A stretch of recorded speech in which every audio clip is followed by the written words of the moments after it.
This is ContactTalkRadio.com, consciousness in action, and you are taking action into your consciousness by tuning into Contact Talk Radio. And on TuneIn.com, Ping.fm, and UpSnap Mobile. Contact Talk Radio.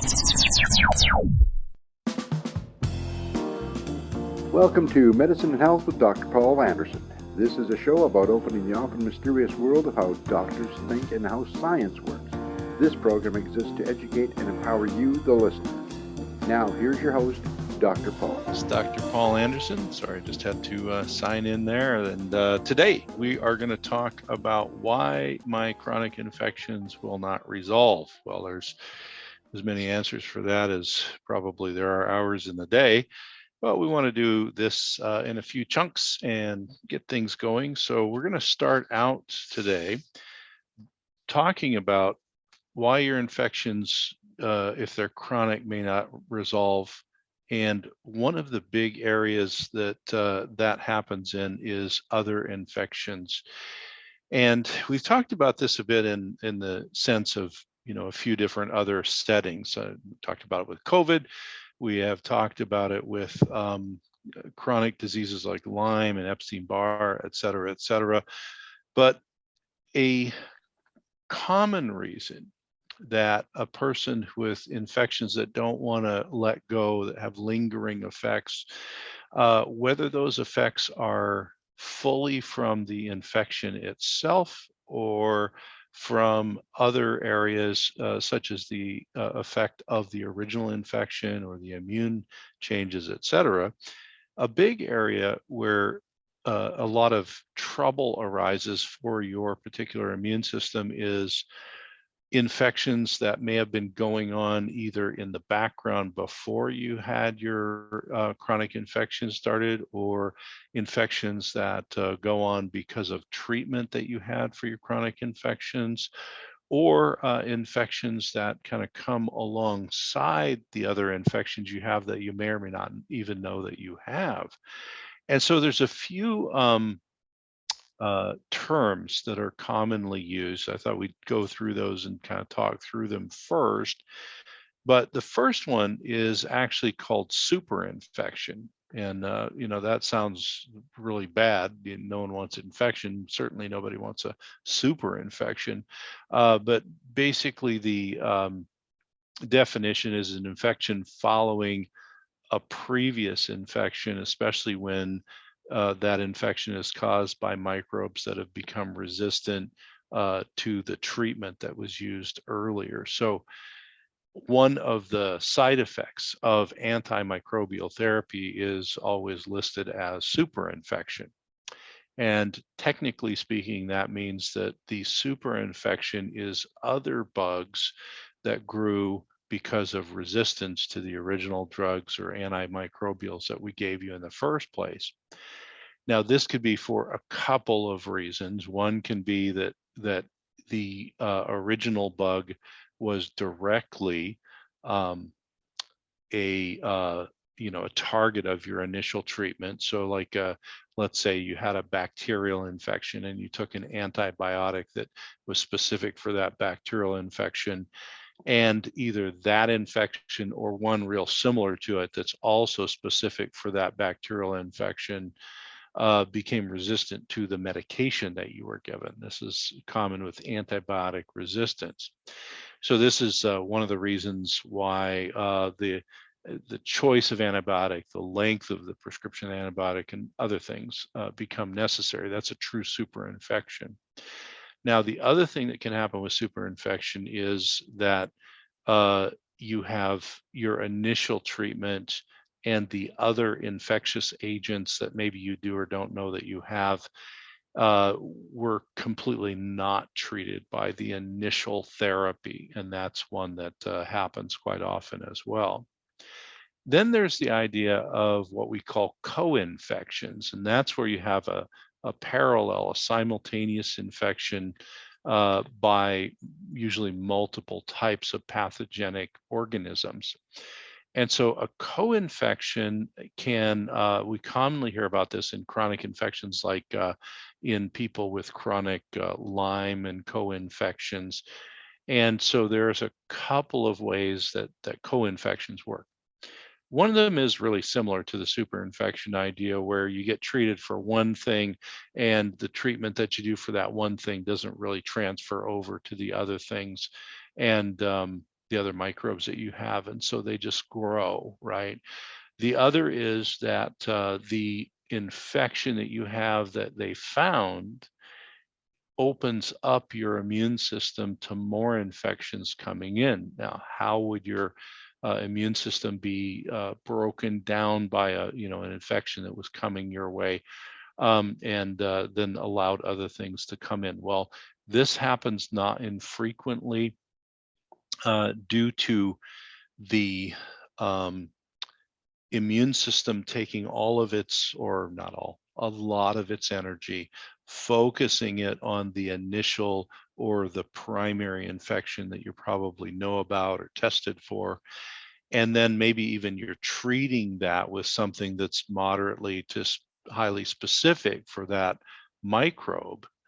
And then you go over and the immune system has all its energy going this direction, and then these other microbes just sort of flourish because, number one, they're not that impressed with the treatment you're doing for your primary infection, and then number two, your immune system is fighting over here and it leaves the back door open. So with patients, I'd often say things like, it's imagine yourself, or imagine your immune system's like an army, and right now you're in the middle of the city, and the army is encircling you, and it's looking at all sides, and those sides might be bacterial infections of all types, viral infections, fungal infections, parasitic infections, worms, et cetera, all the bugs that can give us trouble. And yet you got the army encircling you, and so they sort of keep an eye on what's going on with immune function and immune response. Well, what happens a lot of time when you get a big infection, whether it's the primary one or you get it later on or whatever, is that the immune system rises up, and it's sort of like the army, instead of being in a circle, kind of all comes to the front to fight this invader. Because if they don't kind of double and triple and quadruple up on their efforts, the invaders are going to run over the people who were the army people who were there. And so by doing that, then the rest of your flanks and the rear is open. Everywhere around you is open. So that's another thing that happens. And that can happen, like I said, either in the beginning of an infection or as you're treating. And so let's say, for example, you and your healthcare providers found out you had this, nasty chronic infection causing you a lot of symptoms. They give you really specific treatment for that. They get that going, and the immune system is engaged while you're treating. And then other things just sort of come along because they can. And we call those things that come along because they can opportunistic infection. So this is another big factor in the infectious conundrum. So what are some of the things that can help you if the reason you can't get rid of your chronic infectious problem is because of other infections? Now, it's not the only reason. We're going to do one of these on many, many things, but let's say other infections are a big part of it. Well, what you can do is to take a step back, and healthcare providers, sometimes it takes us a while to sort of get up to speed on this till you've seen it a few times. But because you can have more than one infection at a time, and often people do, and like we've said, even with long COVID and other stuff like that, a lot of people might have COVID. We identify that, but they may also have other infections, opportunistic things like Epstein-Barr virus or a fungus or whatever, and those are going on. If those don't get treated, what you do for COVID is probably not going to take care of them. So that's the common thing that happens. So the first thing is, if you're kind of stalled, and we see this a lot with people who may, they've identified, Lyme disease, or they've identified another chronic bacteria or something. They're getting real specific antibiotic therapy for it, and they're getting, they just can't seem to get ahead of it. They're getting sicker, and these real specific antibiotic therapies don't seem to be helping. Well, they might be helping what they're targeted for, but you got all these other co-infections there for many, many reasons. So the first thing is if it's, if you've got a good therapeutic strategy for what you think is wrong, and you're not kind of resolving in the time that your healthcare provider believes that you should be resolving, the next thing to do is to take a step back and say, well, this might be the fault of other infections that were either there before or have come in because they're opportunistic, and I'm fighting over here and they came in over here. And we might need to step back and say, well, what else is going on? Are there viruses happening? Like I mentioned Epstein-Barr virus. It's in a family called the HHV viral family. And that family loves to be opportunistic. So let's say you're treating away for some bacterial infections or something else, and all the efforts going there. Well, these HHV family like Epstein-Barr and CMV and stuff, they like to come in and they often are already in our bodies, and they just like to reanimate and start dividing and creating their own trouble. So Epstein-Barr and its whole family, we've seen that with COVID, but we see it with Lyme disease patients and all sorts of other things. Another area that happens a lot is because of the treatment, you may be developing either gastrointestinal fungal issues or things like systemic, fungal issues, et cetera. And if if you're not treating for that type of an organism, that becomes a significant problem. The other thing that we'll see a lot of times, as was sort of talked about in the original, like the standard definition of superinfection, is you got a lot of antibiotics directed in this point of view. So your healthcare provider thought, well, this is the type of infection. This is the type of drug that helps that infection. So you get that, and it probably even knocks down that infection.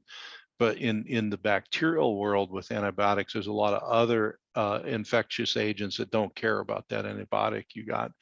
So again, you have to kind of take a step back and say, did somebody else, rise up because I was focusing everything here? So we're going to wrap up here in just a minute, but just to kind of put a point on this, why often people with chronic infections do not feel that their infections are getting better or they are healing. There are many, many reasons for that. We're going to do separate little videos on them, but one of the reasons can be other infections that are just there. And a lot of these infections are things that we carry with us, a lot of viruses we carry with us, and certain bacteria that are at very low levels.